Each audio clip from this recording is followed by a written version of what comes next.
ഭൂട്ടാനിൽ നിന്ന് ഏതാണ്ട് 36 വാഹനങ്ങളാണ് അനധികൃതമായിട്ട് നമ്മുടെ രാജ്യത്തേക്ക് കള്ളക്കടത്ത് നടത്തിയത്. മുകളിൽ നിന്ന് വന്നൊരു ഫോൺ കോൾ ആ വാർത്താ സമ്മേളനത്തിൻ്റെ ഒഴുക്ക് നിർത്തി കസ്റ്റംസ് കമ്മീഷണർ പെട്ടെന്നൊക്കെ നിർത്തിപ്പോയത് നമ്മൾ കണ്ടതാണ്. എന്തുകൊണ്ട് ഈ ഓപ്പറേഷനിൽ നമ്മുടെ സിനിമക്കാർ വന്ന് പെടുന്നു? ഹേമ കമ്മിറ്റി റിപ്പോർട്ട് വന്ന സമയത്ത് നമ്മൾ വളരെ അമ്പരപ്പോടുകൂടിയാണ് അതിനെ കേട്ടത്. തീവിരുദ്ധമാണ്, മനുഷ്യവിരുദ്ധമാണ്. പ്രശസ്തരായിട്ടുള്ള സിനിമാ നടന്മാർ പോലും അതിൻ്റെ പ്രധാനപ്പെട്ട നടത്തിപ്പുകാരാണെന്ന് പറയുന്ന വാർത്തയാണ് അന്ന് നമ്മൾ കേട്ടത്. സിനിമയുടെ ഒരു അന്തർധാരയിൽ വളരെ വ്യക്തമായി നിറഞ്ഞു കിടക്കുന്നത് കള്ളപ്പണമാണ്. നടി ആക്രമിക്കപ്പെട്ട കേസ് മുതൽ ഇപ്പോൾ ഈ വാഹന കള്ളക്കടത്ത് വരെ യഥാർത്ഥത്തിൽ പൃഥ്വിരാജ് മദേവലിനെ ദുൽഖർ സൽമാനുമൊക്കെ അതിൻ്റെ ഇരകളായി മാറിത്തീരുന്നത്. നമ്മളുടെ നാട്ടിൽ വാഹനത്തിന് നികുതി അടക്കുന്നതിന് പകരമായിട്ട് മറ്റ് സംസ്ഥാനങ്ങളിൽ കൊണ്ടുപോയി നികുതി അടച്ച് അത്തരത്തിലൊരു തട്ടിപ്പിനെ കുറിച്ചാണ്. അത് ഇതുമായി താരതമ്യം ചെയ്താൽ വളരെ ലളിതമായിട്ടുള്ള തട്ടിപ്പായിരുന്നു. ലോകത്ത് വിജയിക്കുന്നത് ആര് എന്ന് ചോദിച്ചാൽ തട്ടിപ്പുകാർ, കള്ളക്കടത്തുകാർ, കൊള്ളക്കാർ, അനധികൃതമായിട്ടുള്ള സ്വത്തുണ്ടാക്കുന്ന ആൾക്കാർ, അഴിമതിക്കാരൊക്കെയാണ്. നമസ്കാരം. നമ്മൾ ഇന്ന് ചർച്ച ചെയ്യുന്നത് ന്യൂംകോർ എന്ന് പറയുന്ന ഓപ്പറേഷനെ സംബന്ധിച്ചാണ്. ന്യൂംകോർ എന്ന് പറയുന്ന വാക്ക് മലയാളികൾക്ക് അത്ര സുപരിചിതമല്ല. കാരണം അത് ഭൂട്ടാനീസ് ഭാഷയിൽ നിന്ന് വന്ന ഒരു വാക്കാണ്. അതിൻ്റെ അർത്ഥം വാഹനം എന്ന് മാത്രമേ ഉള്ളൂ. ഇപ്പോൾ വാഹന സംബന്ധമായിട്ടുള്ള കള്ളക്കടത്തിനെ കേന്ദ്രീകരിച്ച് നടന്ന ഒരു ഓപ്പറേഷനാണ് ഇന്ന് ചർച്ചയിൽ പ്രധാനമായിട്ട് നിൽക്കുന്നത്. എന്തുകൊണ്ട് ഈ ഓപ്പറേഷനിൽ നമ്മുടെ സിനിമക്കാർ വന്ന് പെടുന്നു? ഇതാണ് നമ്മളൊന്ന് അന്വേഷിക്കേണ്ട ഒരു കാര്യം. കാരണം സിനിമയും സിനിമയുടെ ലോകവും നിർമ്മിക്കുന്നത് വളരെ വ്യത്യസ്തമായ ഒരു മൂല്യബോധമാണ് എന്ന് കുറച്ച് കാലമായി കേരളം ചർച്ച ചെയ്തുകൊണ്ടിരിക്കുകയാണ് ചെയ്യുന്നത്. ഹേമ കമ്മിറ്റി റിപ്പോർട്ട് വന്ന സമയത്ത് നമ്മൾ വളരെ അമ്പരപ്പോടുകൂടിയാണ് അതിനെ കേട്ടത്. കാരണം അതിനകത്ത് നടക്കുന്ന എല്ലാ പ്രവർത്തനങ്ങളും, എല്ലാ വിക്രിയകളും തന്നെ എന്ന് പറഞ്ഞിട്ടുണ്ടെങ്കിൽ സ്ത്രീവിരുദ്ധമാണ്, മനുഷ്യവിരുദ്ധമാണ്, അതേപോലെ തന്നെ നമ്മളുടെ സാമൂഹ്യ വ്യവസ്ഥയ്ക്ക് വിരുദ്ധമായിട്ടുള്ള പ്രവർത്തനങ്ങളാണ് എന്ന് തെളിയിക്കപ്പെടുകയാണ് ചെയ്യുന്നത്. വളരെ പ്രശസ്തരായിട്ടുള്ള സിനിമാ നടന്മാർ പോലും അതിൻ്റെ പ്രധാനപ്പെട്ട നടത്തിപ്പുകാരാണെന്ന് പറയുന്ന വാർത്തയാണ് അന്ന് നമ്മൾ കേട്ടത്. അത് കഴിഞ്ഞു, അതിൻ്റെ ചർച്ചകളൊക്കെ കഴിഞ്ഞു. വീണ്ടും നമ്മൾ അതെല്ലാം മറന്നു. വീണ്ടും പുതിയ ഒരു കാര്യത്തിലേക്ക് നമ്മൾ എത്തിക്കഴിഞ്ഞ സമയത്ത് ഇന്ന് നമ്മൾ മനസ്സിലാക്കുന്നത് സിനിമാ ലോകം എന്ന് പറയുന്നത് അധോലോകവുമായി വളരെ അടുത്ത് ബന്ധപ്പെട്ട് കിടക്കുന്നതാണ്. എന്തുകൊണ്ടാണ് ഇങ്ങനെ ഈ വാർത്തകളിലേക്ക് ഇവരെത്തിച്ചേരുന്നത്? അതിൻ്റെ പ്രധാനപ്പെട്ട കാരണം സിനിമയുടെ ഒരു അന്തർധാരയിൽ വളരെ വ്യക്തമായി നിറഞ്ഞു കിടക്കുന്നത് കള്ളപ്പണമാണ്. പല സ്ഥലത്തു നിന്നും വരുന്നതായിട്ടുള്ള കള്ളപ്പണത്തിൻ്റെ ഒഴുക്കാണ് സിനിമയുടെ അധോലോകങ്ങളിൽ എല്ലാ കാര്യങ്ങളും നിയന്ത്രിച്ചുകൊണ്ടിരിക്കുന്നത്.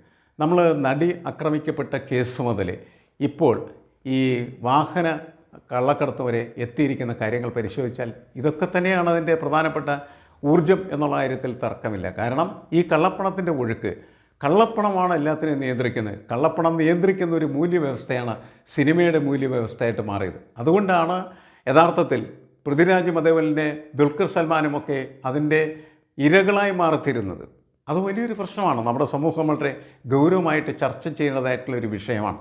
എന്തുകൊണ്ട് സിനിമാ ലോകം എന്ന് പറയുന്നത് സ്ത്രീവിരുദ്ധമാണ്, മനുഷ്യവിരുദ്ധമാണ്, അതോടൊപ്പം തന്നെ നമ്മളുടെ സാമൂഹ്യ വ്യവസ്ഥയുടെ എല്ലാവിധമായിട്ടുള്ള നിയമലംഘനങ്ങളും നടത്തുന്ന ഒരു ലോകമായിട്ട് മാറിത്തീരുന്നത്. നേരത്തെ നമ്മൾ കേട്ടിരുന്നൊരു കാര്യം, ഈ നമ്മളുടെ നാട്ടിൽ വാഹനത്തിന് നികുതി അടക്കുന്നതിന് പകരമായിട്ട് മറ്റ് സംസ്ഥാനങ്ങളിൽ കൊണ്ടുപോയി നികുതി അടച്ച് അത്തരത്തിലൊരു തട്ടിപ്പിനെ കുറിച്ചാണ്.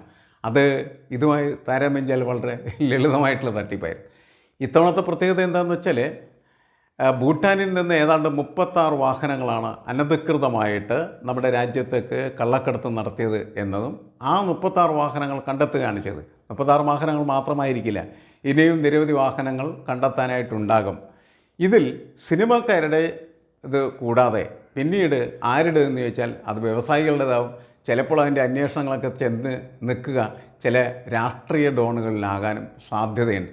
പക്ഷേ ഇന്നലെ തന്നെ ആ വാർത്താ സമ്മേളനം നടക്കുന്ന സമയത്ത് മുകളിൽ നിന്ന് വന്നൊരു ഫോൺ കോൾ ആ വാർത്താ സമ്മേളനത്തിൻ്റെ ഒഴുക്ക് നിർത്തി. മാത്രമല്ല അല്പനേരത്തിനുള്ളിൽ അത് നിർത്തി നമ്മുടെ കമ്മീഷണർ പുറത്തുപോയി, അല്ലെങ്കിൽ കസ്റ്റംസ് കമ്മീഷണർ പെട്ടെന്നൊക്കെ നിർത്തിപ്പോയത് നമ്മൾ കണ്ടതാണ്.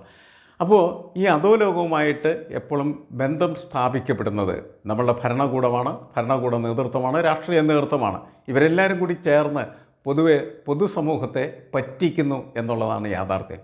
ഈ വാർത്തകൾ വായിക്കുമ്പോൾ പെട്ടെന്ന് നമ്മൾ അമ്പരപ്പിൽ ആയിപ്പോവും. കാരണം എന്താണ്, ഇവിടെ നടത്തിയ ഇവരുടെ കള്ളക്കടത്തിൽ ഏറ്റവും പ്രധാനപ്പെട്ടത് ഒന്ന് ഇന്ത്യൻ എംബസിയുടെ അതേപോലെ തന്നെ അമേരിക്കൻ എംബസിയുടെ, ഇന്ത്യൻ പട്ടാളത്തിൻ്റെ വാഹനങ്ങളൊക്കെ തന്നെ വിറ്റതായി വ്യാജ സീല് വഴി അത് രേഖപ്പെടുത്തി, ഇത് ഇന്ത്യൻ പട്ടാളം വിറ്റതാണ്, ഇന്ത്യൻ എംബസി വിറ്റതാണ്, അമേരിക്കൻ എംബസി വിറ്റതാണ് എന്ന് രേഖയുണ്ടാക്കിയിട്ടാണ് പിന്നീട് വിൽപ്പന നടത്തുകയും കള്ളക്കടത്ത് നടത്തുകയും ചെയ്തതെന്നുള്ളതാണ്.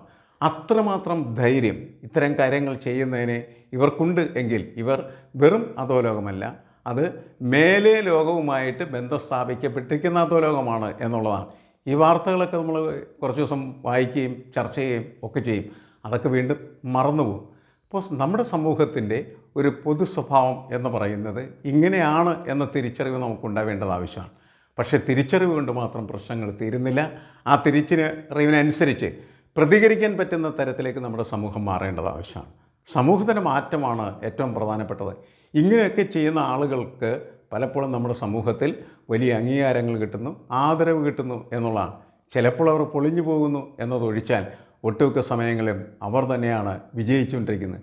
അതുകൊണ്ട് പലപ്പോഴും ലോകത്ത് വിജയിക്കുന്നത് ആര് എന്ന് ചോദിച്ചാൽ തട്ടിപ്പുകാർ, കള്ളക്കടത്തുകാർ, കൊള്ളക്കാർ, അനധികൃതമായിട്ടുള്ള സ്വത്തുണ്ടാക്കുന്ന ആൾക്കാർ, അഴിമതിക്കാരൊക്കെയാണ്. ഈ തിരിച്ചറിവിൽ നിന്നിട്ട് ജനം ഇവരെ വിചാരണ ചെയ്യുന്ന ഒരു സാഹചര്യത്തിലേക്ക് എത്തിയാൽ മാത്രമാണ് ഇതിനൊരു മാറ്റം നമുക്ക് കണ്ടെത്താനായിട്ട് കഴിയുള്ളൂ.